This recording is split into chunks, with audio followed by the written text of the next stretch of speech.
How do all of you know each other? I've never seen these guys before in my life.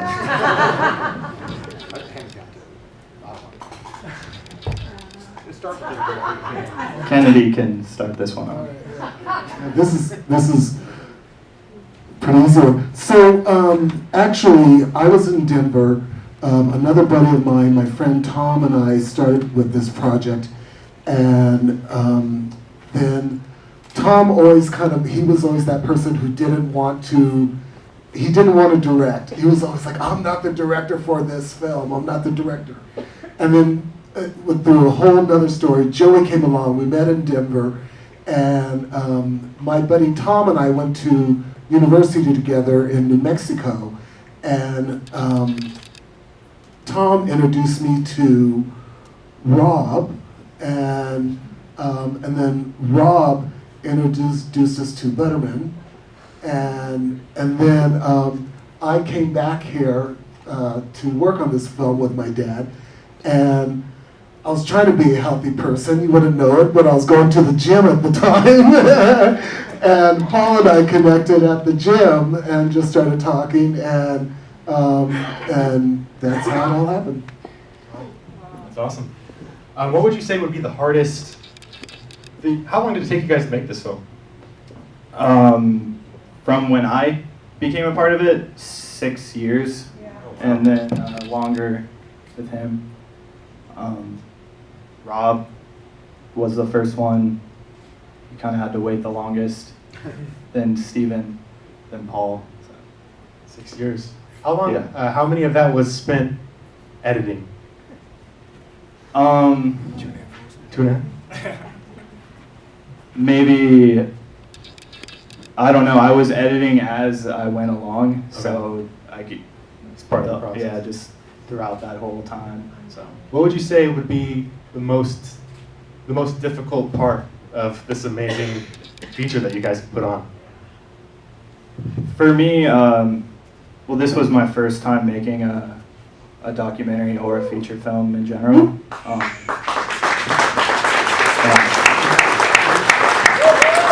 Doesn't look like it. Thank you. I'd made other projects before, and when I'd work on other projects, I only cared if I liked it. The hardest thing about this one was staying true to these guys and making sure they liked it too.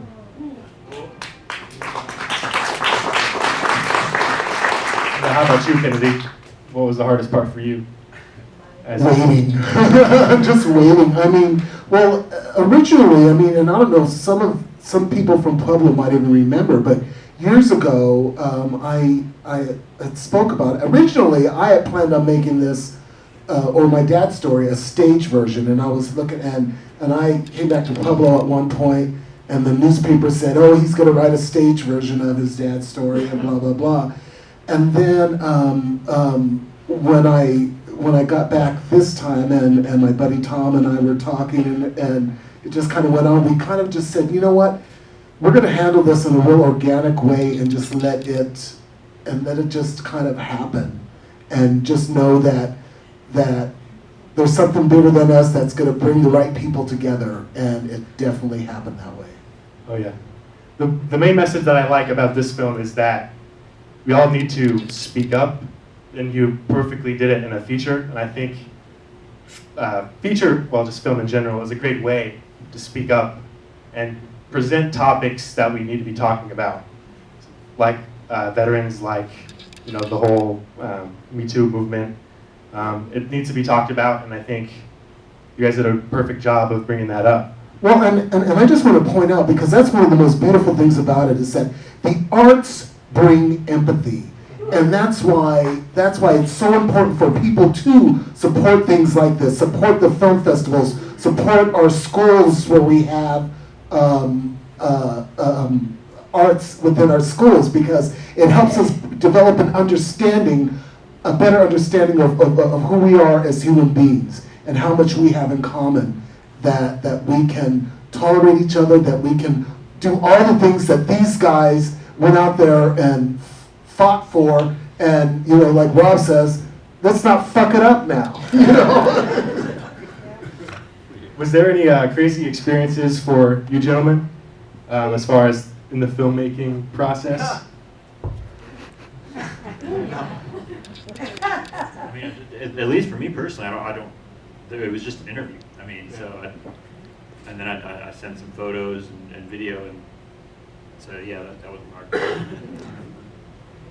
If you work with director Joey Spillane, you're going to get to an auto accident. It's just that simple. So we're going to talk about the Spillane curse just for a couple of seconds. So I started filming with them back in February 2015, and within 3 weeks I was flying through the air in a big giant SUV a few times because I was the latest victim. But Joey himself was out for almost a month after a major vehicle accident. And so we're just waiting for the rest of the guys to catch up. No, we said that after the first showing, it's over. The curse is done. Does anybody have any questions for the team in the audience? Yeah, I do. All right. Come down to you. Oh, I can, yeah, I have a teacher voice. Talk to us about, from your perspective, and I mean, I know there's a general broad answer, but who should see this film and why? Who should see this film and why? I honestly, this is hard for me to say and remain humble and modest, but I think everybody should see this film. Yeah. And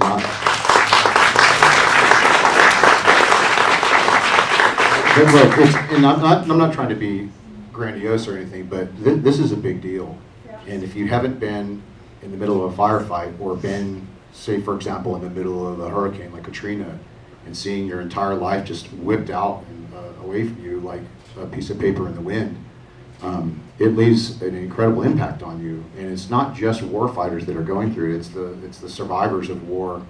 You know, the civilians are always the one caught in the middle. You know, and I was actually lucky enough to take my youngest son with me down to Panama once. He was 13 years old. And we took a couple wrong turns and ended up in what you saw at Chorrillos, the barrio where I fought. It's a very dangerous place still to this day. I mean, you don't want to go there, especially with white skin and blue eyes, but not armed, you know. But his reaction was, "Dad, people live here." I said, "That's right, son." I said, "That's where war happens. War doesn't happen on another planet like Mars. It happens in our bedrooms, and it happens in our houses, in our alleyways, in our streets, in our cities. It happens in the deserts and the jungles. If war took place on another planet, we would not be sitting here today because we wouldn't have the readjustment problems that we have. Everything you see in your environment is going to remind you of that. So everything in our environment, I think, needs to be schooled on what's going through a combat veteran's mind." That's my answer.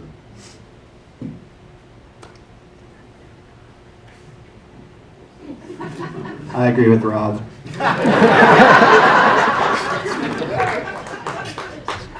Any other questions? You need a mic? Well, probably what happened. Have any of you guys ever heard of, I think her name is Mary Gunther?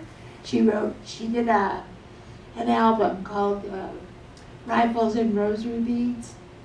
Really, really good songs. It basically comes out of, I think, you know, the war in Iraq and Iran.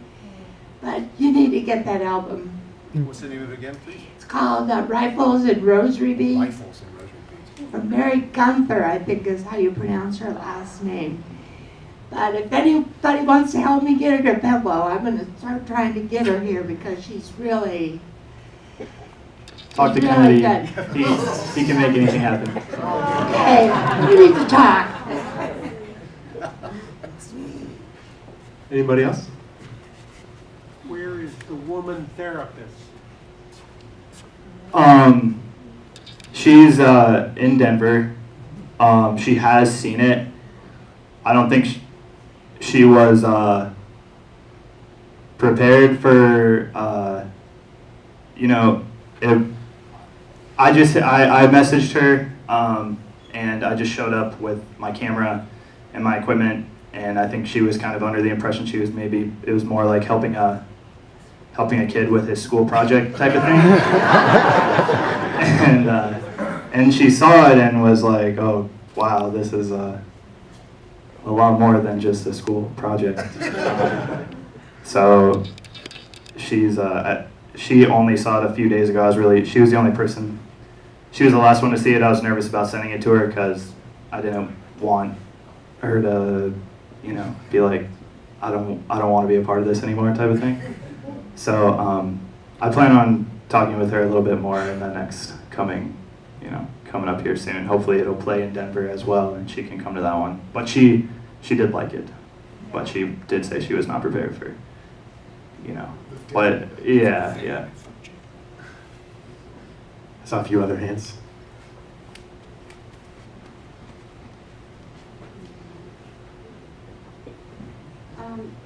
This on? Rob, are you familiar with Bessel van der Kolk? Basil van der Kolk is probably the greatest leading world expert on post-traumatic stress disorder. She was saying that cognitive behavioral therapy is the best way to treat trauma. That's not what he said. And to relive these painful experiences over and over, it's not conducive to healing. So I'm glad. Well, it can be conducive to healing, and that's just it. It's there. But if you have one person who tells you that one thing is the cure for everything, they're an absolute fool and a liar, right? Because you have right here, you have 3 different men that went to war. We saw roughly the same types of things, but not specifically the same types of things. We have very different lives and very different ways of dealing with it.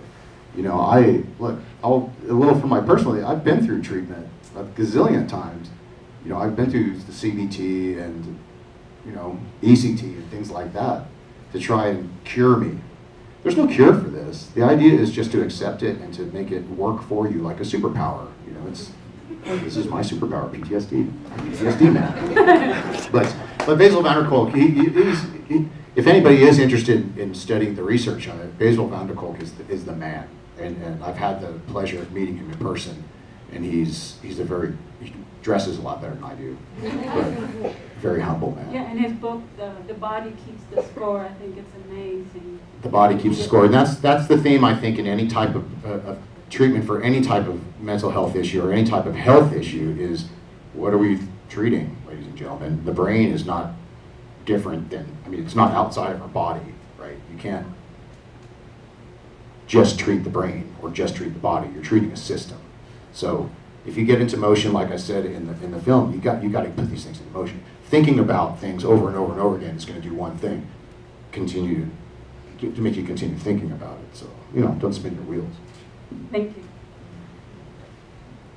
All right, just keep it over here. Rob, you mentioned everybody should see the movie. What are the distribution rights and how we can pass the message, how we can really promote it? That would be the producers talking Oh, about. I just meant it. I know, it's correct. So this SISFA Fest came about kind of unexpectedly. The film actually wasn't even done when I got an email about putting it out here. So it literally just got finished weeks ago, pretty much. So we still gotta kind of figure all that out. But we'll figure it out and get back to you. But if you happen to own Warner Brothers, Yeah. If you got any connections, help me out.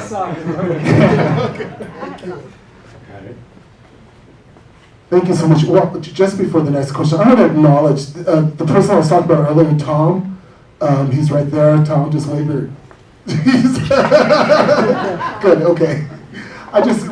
Tom was with me at the very beginning. Let's walk this journey, and I just want to acknowledge him and appreciate him so much. Thank you.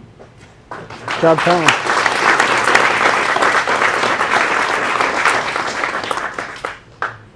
My father was combat Korea and combat Vietnam, and my husband's combat Vietnam, and it's really hard being married. I can imagine.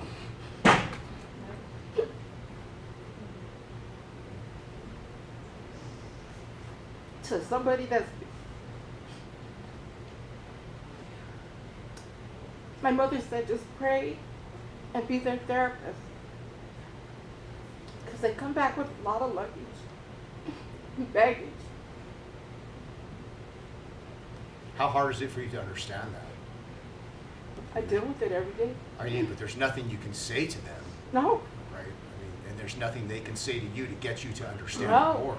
no, It's a very difficult language to speak. it is.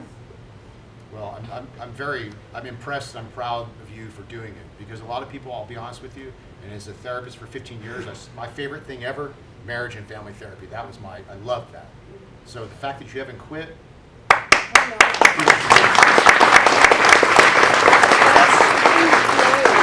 what most people do. They just run. Every day I ask the Lord to free him from these demons.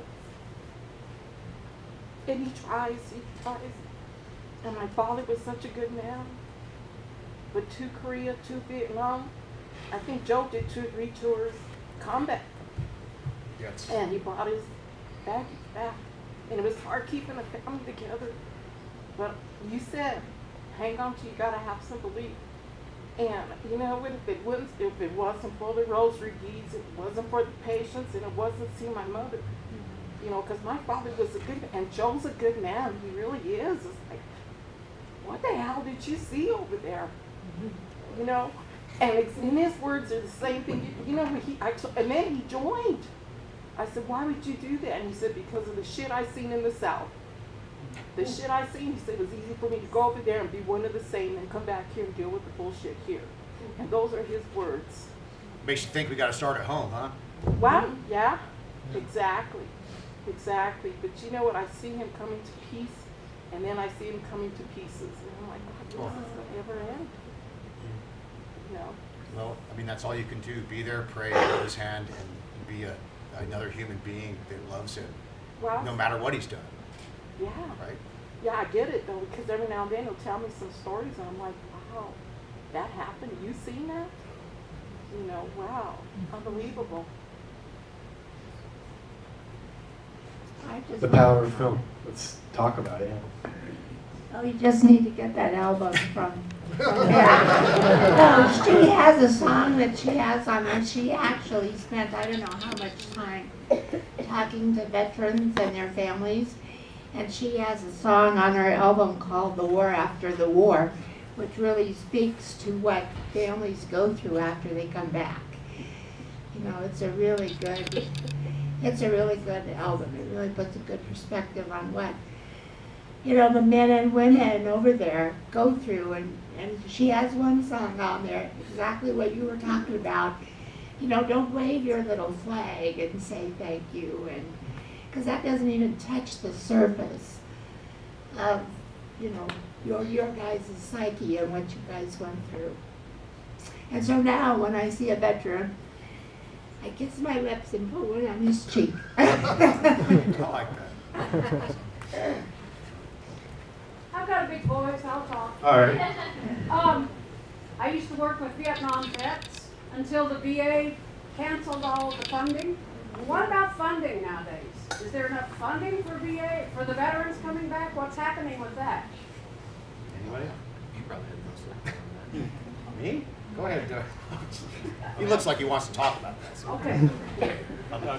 I've been working with the VA for quite a while, and it's getting better, is what I can say. And very recently, I'd say within the last year or so, it's started to get a little bit better.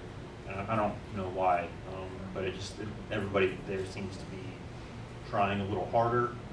But like Rob said in the movie, they're still very stuck in, you know, we have CBT, we have ACT, and like one other thing, that's it. That's the only thing they're willing to do, that or just, you know, throw shit tons of drugs at you, which really doesn't help.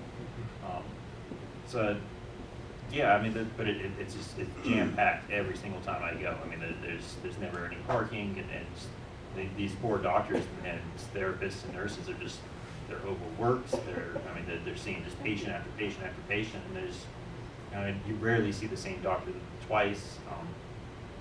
But compared to how it was, you know, when I first got out of the military, I'd say it's definitely improving. Here's an example. I have $40,000 of medication in my refrigerator from the Veterans Hospital, and I have $20 in food.